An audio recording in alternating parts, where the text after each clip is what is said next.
I said, I learned a lesson from a very unbeliever. And we were just chatting. A prosecutor was passing, and he called the man, Mr. Prosecutor, come, Mr. Prosecutor, come.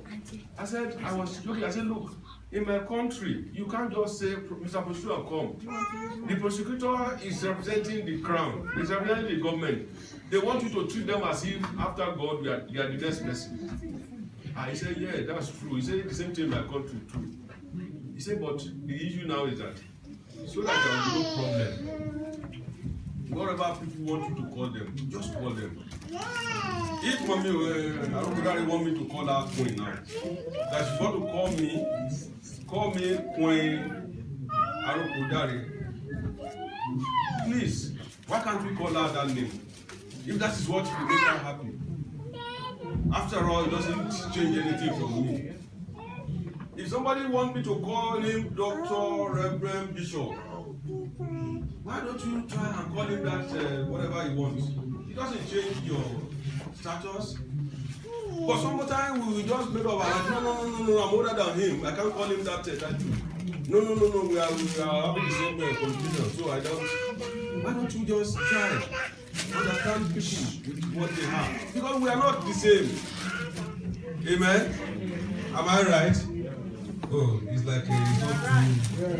You sure? Yes. If calling Mama Ruda a queen will make her happy, why don't you call her queen? Oh, Lord. And get whatever you want to get from her. Amen. Amen. That is it. If the president of our country wants you to address him, His Excellency, Alhaji, Doctor, whatever, why don't you go to him and call him His Excellency?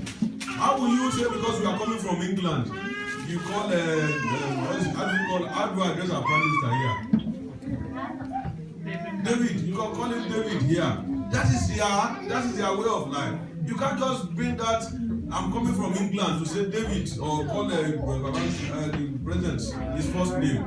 Somebody will slap you that you didn't respect the authority. Amen. Love is kind. Love is not jealous. Many times, I tell you, Christianity these days, we jealous ourselves, we jealous our gifts, we jealous what we have. We don't seem to rejoice with ourselves adequately as we ought to, especially when things that are good happening. The Bible encourages us to rejoice with those who are rejoicing, mourn with those who are mourning, so that when your time of joy comes, there will be people around you. And one of the things I've enjoyed being a Christian is all this love that I've seen from people. And I want you to continue. Yesterday or the day before yesterday, I was hearing about how the burial of my daddy took place.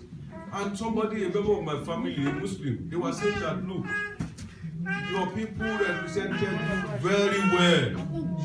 Your voice was heard in every segment. Are we together? Your voice was heard in every segment.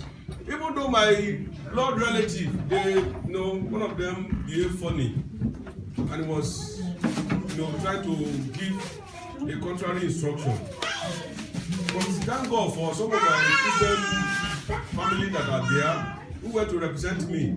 They took up initiative and innovations and all those proactive actions. They get everything, sorted everything was there, and somebody was just saying that, look, you can't do that, you have to get our consent, you have to get it through us. And look at somebody who is doing it, with all his heart, with all their heart, and they were doing everything, and somebody is trying to block them. But at the end of the day, everybody started to regret. They say, oh, your church people, they are so wonderful. Your church people, they are so big, they are so great. They have, because our village, my own village is so far.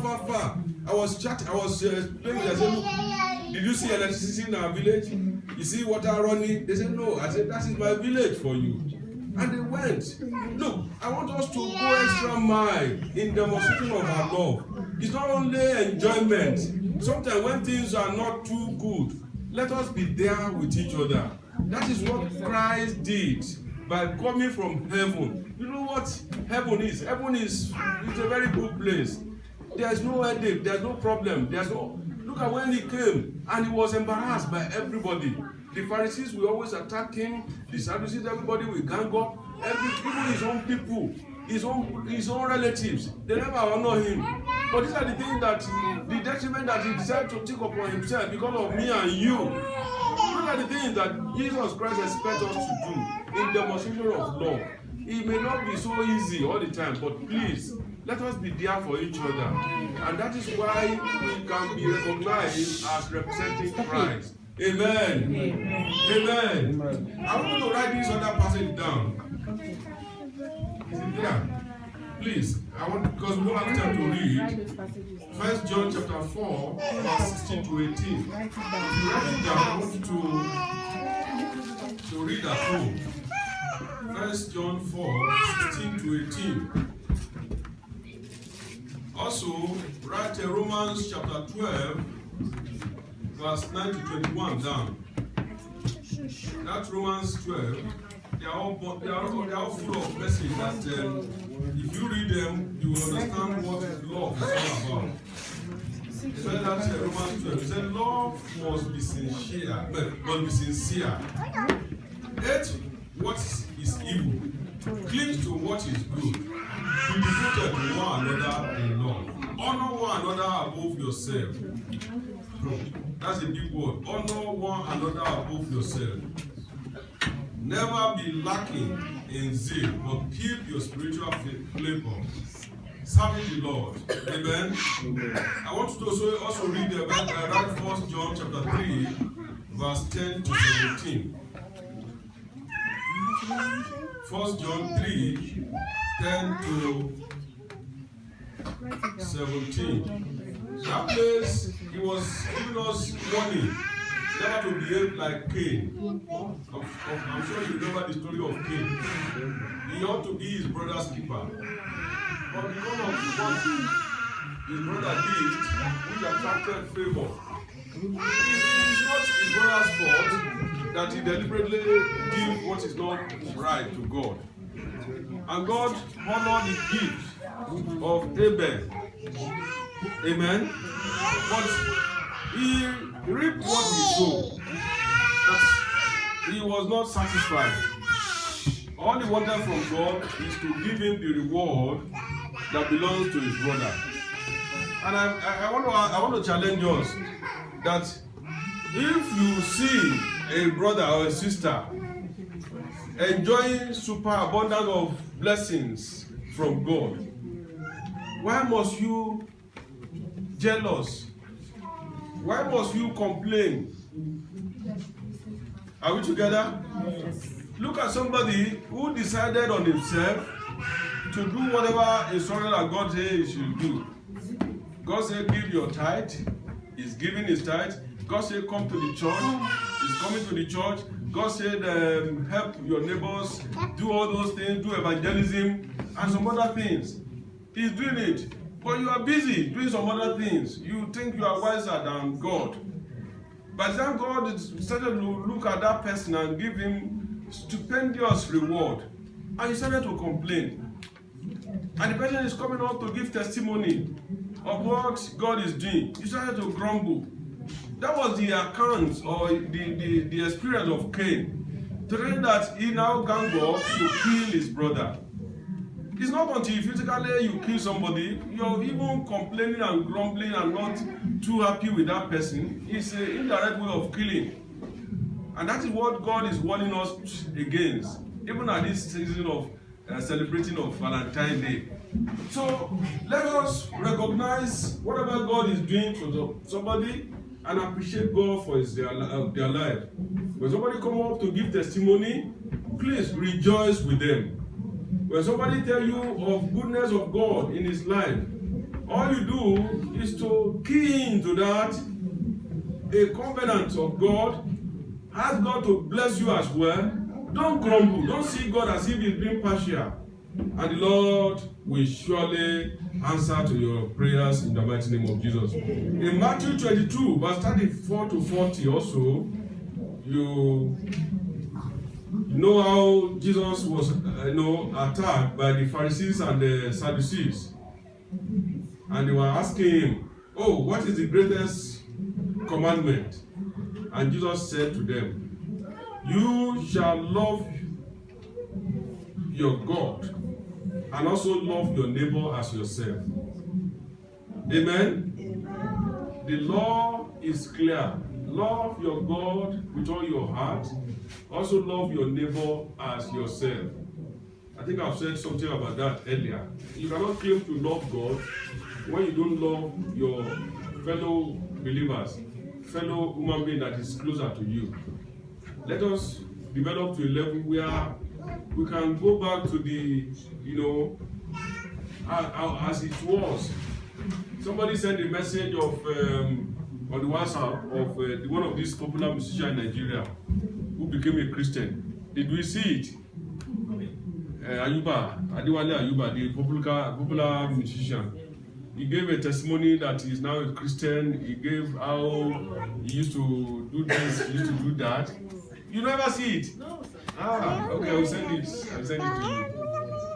And I responded on the Facebook when I saw it. I responded, I said, look, this is the right time for Christians to take advantage of the situation in the world to get more comfort to Christ. You look at the way the Muslim and all these people are killing people, Boko Haram, ISS, and all those things. When we tell the people of the love of God, people will come to Christ. When we demonstrate the love of Christ, people will come to Christ. I have given you my own experience now. My family, they are all Muslim. 80% of them are Muslim. But they saw how those who represented me during my daddy's burial, how they demonstrated real love. And they were so, they were so astonished. They said, everything that happened there, it was just like you are physically there. Something that happened a day, and they were able to put all their resources together, went with food, went with drink. The way I heard was that they pack each food and drink in a bag, and they were giving to everybody. They were giving to everybody. They were giving to everybody. And they were so surprised. Something that happened within 24 hours, and all these things were able to come together. We were not there. My wife was not there. My children are not there. So, these are the things that we challenge the unbelievers. That, look, these people, they are not ordinary people. They are special people. Let us demonstrate it. Even as small as we are, we can, look, what do you tell you? There's this saying that history can be changed by just few people. A whole city, a whole community can be changed by just two or three people who know what they are doing, and they put everything in them into it. When you are committed to love your brother, your sister, whatever happened to your brother or your sister, we see ourselves as interconnected. This is what Christ wants us to do. I want us to try. And I believe that when we do that, we will be a light to the world. We will be a salt to the world. And this will attract more people to the kingdom. They will know that indeed we are not just ordinary people. And I pray that the Lord will help us.